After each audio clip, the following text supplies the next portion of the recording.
Hallo zusammen, ich hoffe, ihr habt den Kaffee genossen. We're going to switch to English for this conversation.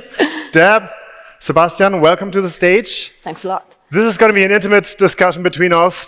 You're happily invited to join us.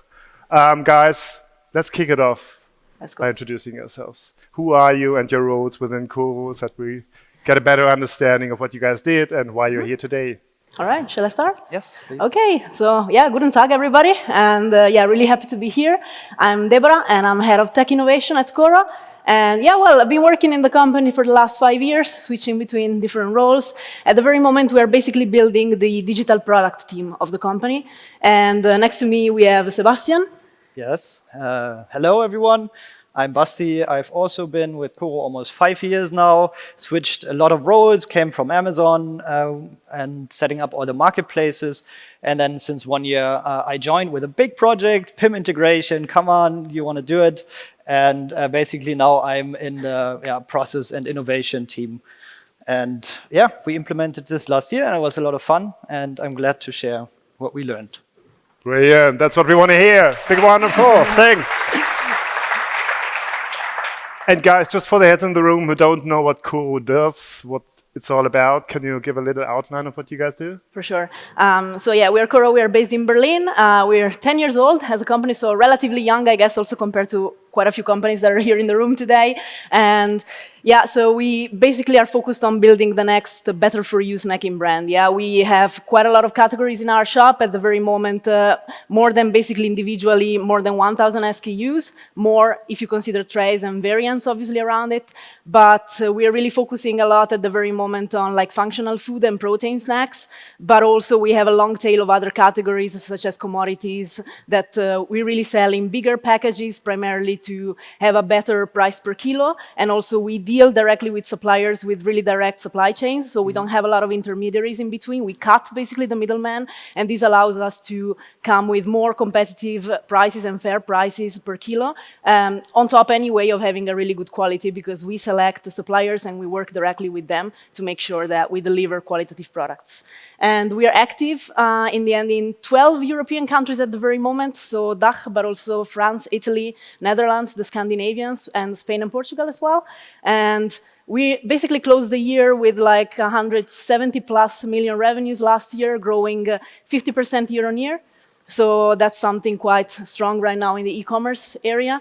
And at the very moment, for us, customer experience is really important because we don't only have our website, so 70%, basically 75% of our revenue comes from our website, but we're also active on retail and on marketplaces as well. So Amazon was mentioned before, And that means for us that, here we come, right? Product data and product consistency and quality of the data that we have needs to be really important, Brilliant. And transparency is what we value, and therefore transparency without data correctness you cannot have. You don't get much out of it. That was one hell of a pitch. Thank you, Dan. But let's maybe, you can applaud. Come on, you're welcome. Thanks. But let's maybe take a step back and let's jump to the pre-Akeneo time. So you guys were running several systems beforehand, running into problems, obviously. So can you take us through that pre-Akeneo phase? So what was kind of the setup that you found? What were the challenges connected to that setup? And ultimately what drove you to move towards PIM and then ultimately Akeneo, if you can share some thoughts around that. Absolutely. As any e-commerce, I guess, in the scene, we do have a shop system, and then obviously we have an ERP. So what was there before Akeneo was basically in between a bunch of spreadsheets. So there was no more than that, like nothing fancy. And as you know, obviously there cannot be any connection between like the spreadsheet part and the systems. So people have to manually insert the data there. The problem that was generated primarily is that when you have spreadsheets flying around, you also don't have control of the quality of the data. So you can't for example, say, okay, I have an approval workflow going on that I really check data per data whether this is correct. So the sourcing team might input something. QM has no visibility when this was inputted. They don't get notified about it. They cannot check whether this is actually correct or not. So this is something that had to change. On top of that, our shop system has quite some limitations in terms of granular permissions. So you can have permissions that are based on specific areas of the shop, but you cannot have, for example, specific permissions on attribute level. So when you enrich products, over there, you can't say, okay, sourcing can only look at these attributes or can only take care of those, or QM can only do this, or supply chain management does this and that. You can't do that. And were there any fallouts because of that, or any, let's say, bad customer experiences connected to that? Well, in general, I would say that what became kind of a rising trend with like SKUs also going, and the fact that we were launching around 4 or 5 products every week back then, was that inconsistencies were raising, right? So you might have had something on your website that was maybe not matching what you were telling to your retailer, or you might have had, for example, inconsistencies between spreadsheet and shop, so that you would say, oh, is actually the thing in the shop the real thing, or are we actually, what data should we rely? We didn't have a unique source of truth, So that's really important, and that's what we wanted to change. And I think that's where we felt, okay, it's time to get a PIM. And here we are. Awesome. Let's jump right on. So you are experiencing ultimately a lot of challenges, come to the conclusion, let's go into finding a PIM, come to the conclusion it's going to be Akeneo, and let's re-enter into this journey of you pick Akeneo and you decide quite bullishly, hey, we can do this ourselves. Take us through that. First of all, how did you come to that conclusion, and why did you feel at that point, yeah, that's absolutely manageable? So internally, we have worked with agencies on the critical path, but we had this desire also from management to try to integrate more in-house and to own actually the connections, and then also have the flexibility and the speed to adapt that you might not have with a partner. Partners are very important, very good. I know there's a lot of partners in here, but for us it was kind of like this, we want to own this, and we really want a solution in terms of integration that fits our needs and that we can very quickly adapt to changes. Also, as Akeneo is pushing out a lot of new features, and then we want to use it, and then maybe it's faster to implement it ourselves. And did you have help, like from inside of Akeneo, or how did you set yourself up for success? Yeah, that was also pretty cool, because there was a new program from Akeneo where we had like a 2-day on-premise workshop with Ollie. Ollie is also here today. The guy. Back there, and that was pretty intense. I mean, I never heard of PIM before, and everybody else in the company probably didn't know about it as well. So lots of new concepts, product modeling, lots of open topics.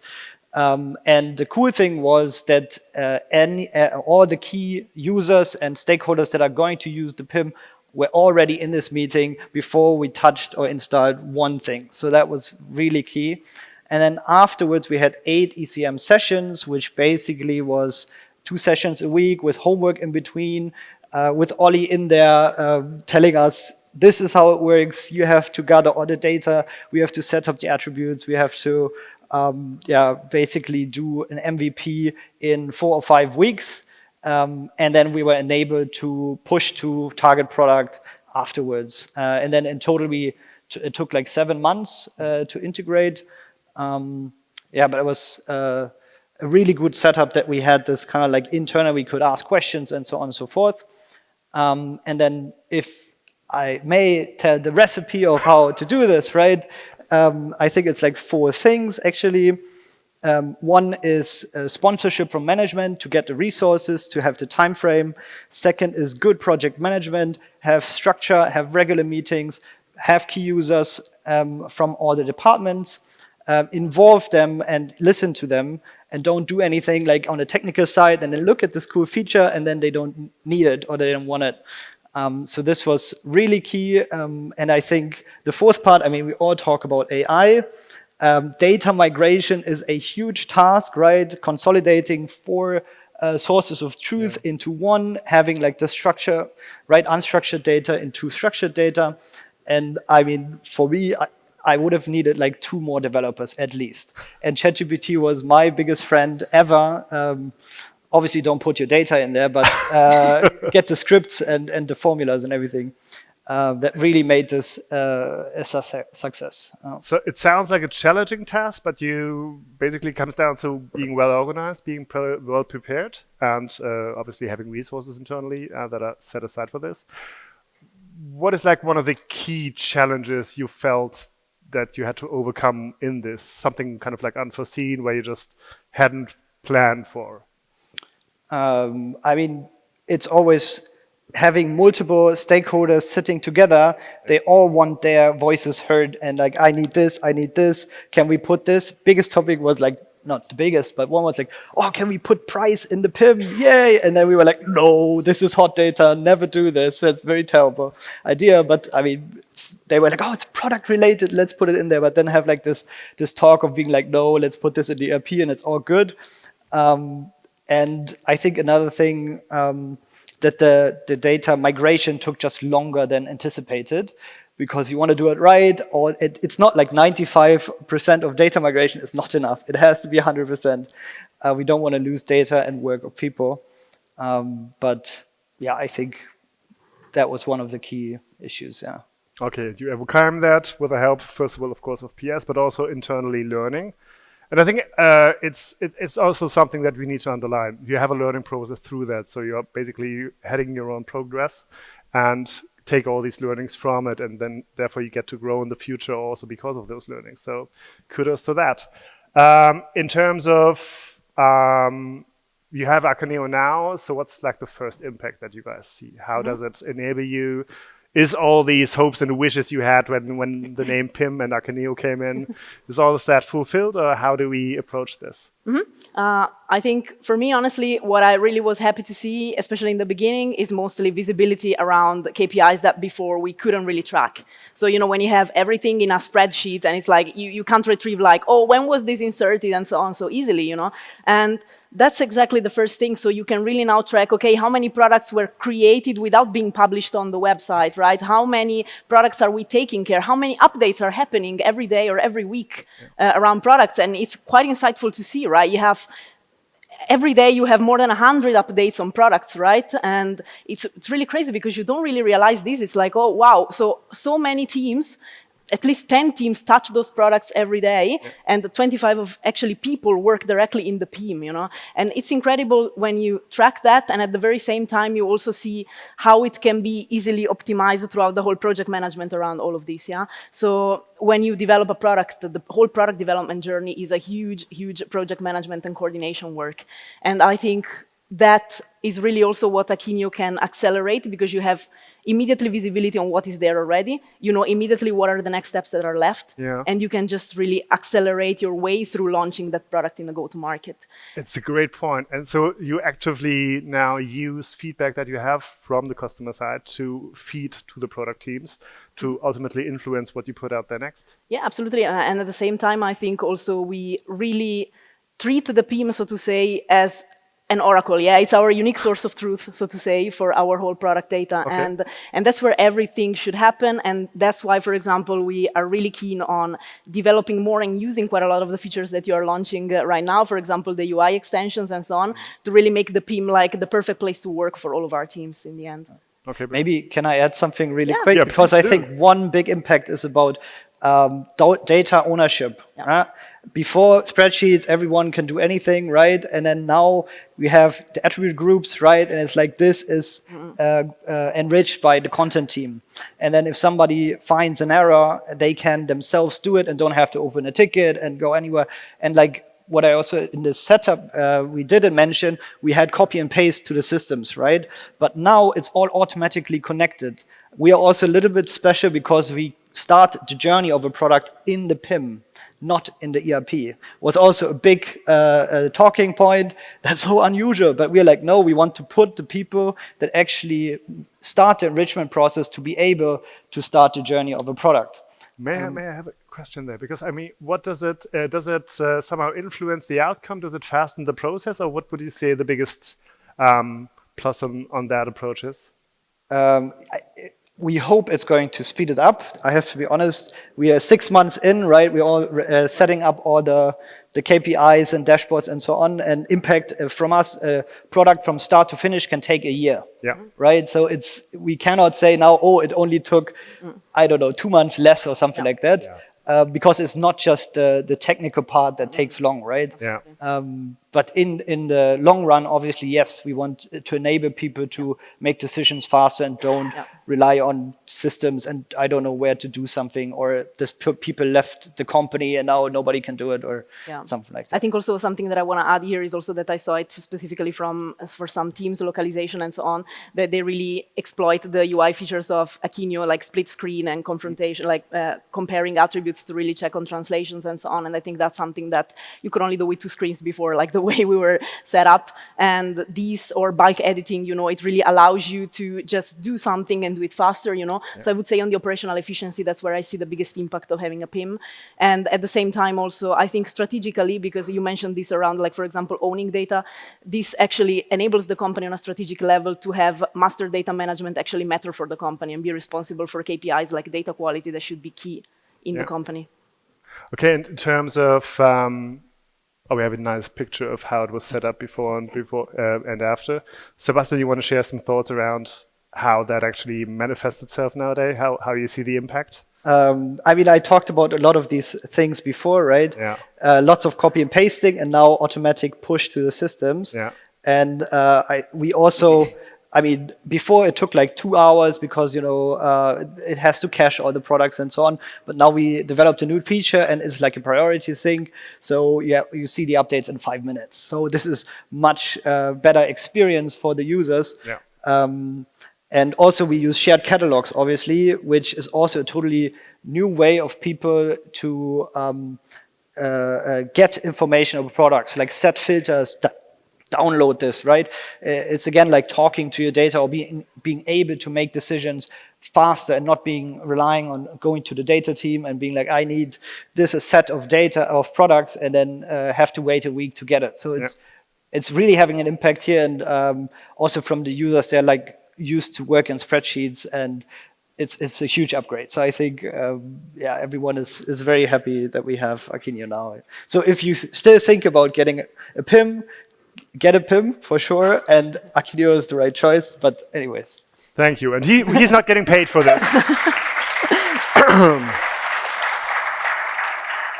And maybe just like a general question, if somebody in the audience is kind of just like pursuing, do we need a PIM or something, could they come up to you afterwards and ask some questions and get like a bigger understanding? Of course. So guys, make use of this. These guys have just been through it. They onboarded last year and they are live already and can speak to you about the truth and the glory of Akeneo, but also maybe some of the work you have to put in there. So very keen to have you guys here. Let's talk KPIs. Yay.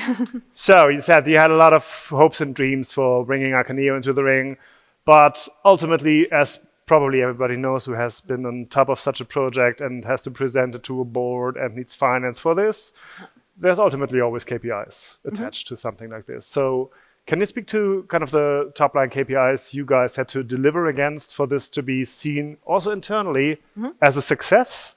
And then maybe also to KPIs that were more on the sidelines, but kept addressing problems that you had beforehand? I think what really mattered really for the management, I think at first, was really to see that there were no inconsistencies, or at least that we were really reducing the inconsistencies between systems. Because if you would take an expert from Shopper, you would take an expert from the ERP, you would take an expert, like you would take the spreadsheets, you would see that in many times you would get all the red dots that is like, okay, data validation is like not working here, like we have different values. And I think that's what they really said, okay, what I really want with the PIM to happen is that we reduce this little by little, okay? So that's really data consistency, and that's really also going to be the key responsibility of our master data management team. That's basically also how they get accountable for something that really matters in the company, because it's sad to say, but many times in e-commerces, you know, you care a lot about marketing, you care a lot about sales, you care a lot what brings you directly revenue, but the operational departments are always a little bit left in the shades. They're given like maybe also less capacities in the beginning because they're like, yeah, just do it. And I think this is getting actually this vision to change in management and really also see, okay, this is actually really what matters. And then really for us, it was mostly really because we couldn't track anything. It was really for us, the first thing to do is to bring visibility. Visibility on, okay, how many products did we actually launch and all of this. And for us, that's really already key.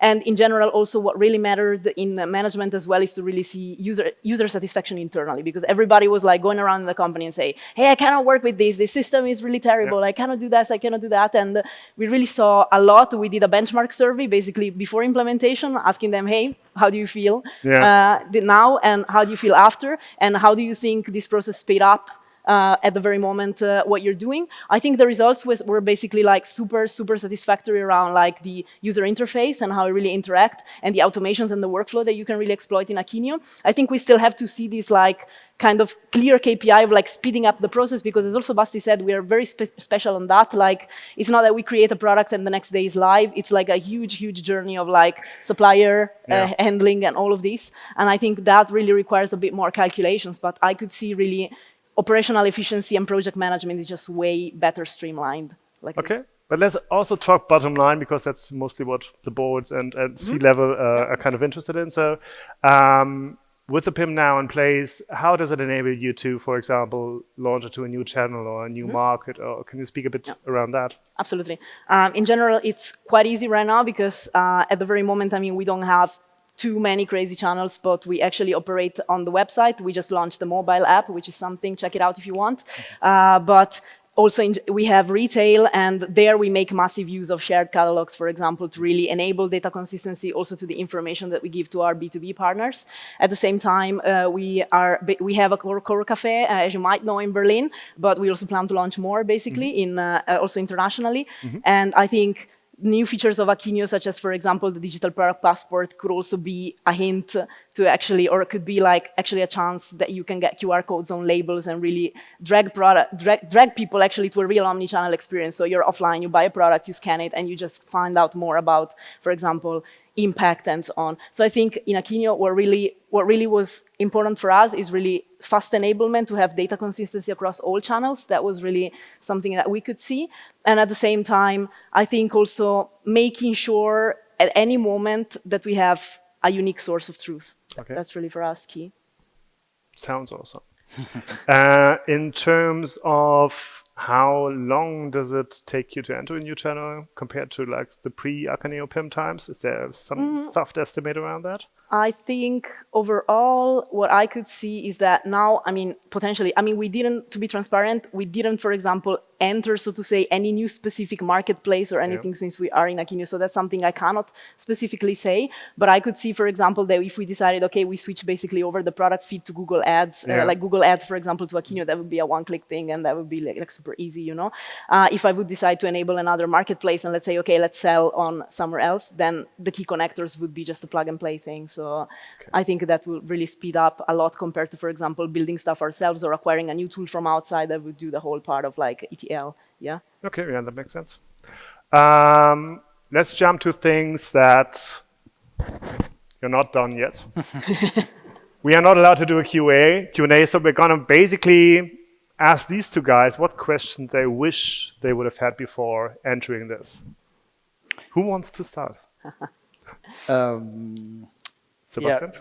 So the question is, what would I have been like to ask now, or something like that? Yeah, if you had known before the journey. now after being through this project. Yeah, of course.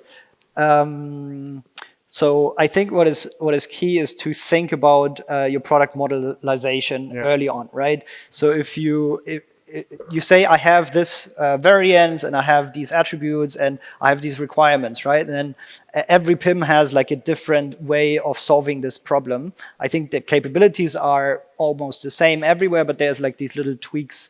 And for me, I mean, obviously we jumped in and then we had to model it to whatever, but I think it would have been key to see if this is the best way of solving this problem.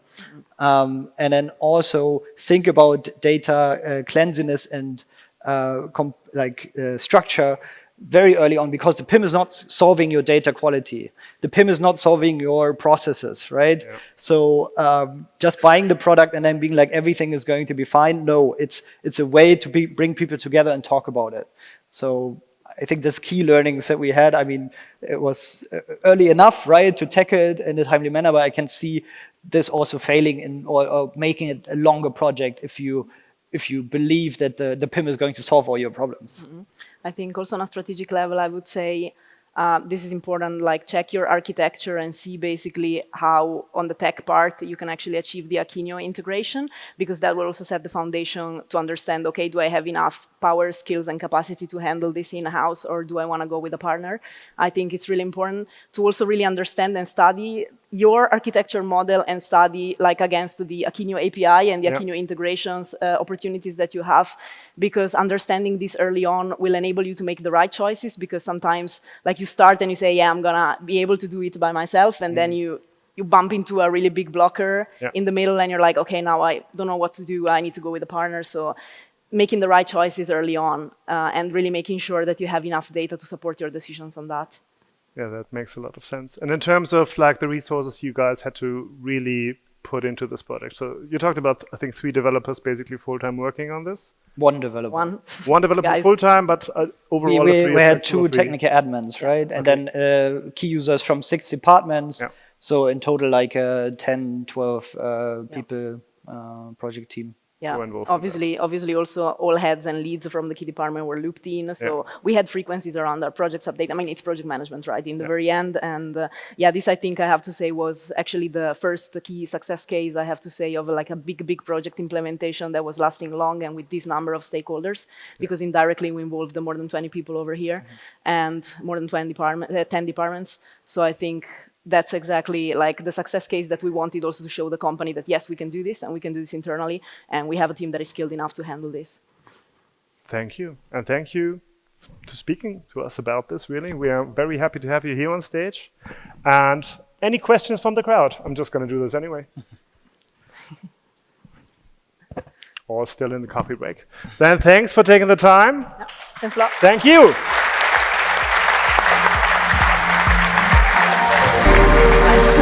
Thank you. Thanks. Thank you as well. Thank you, Sebastian.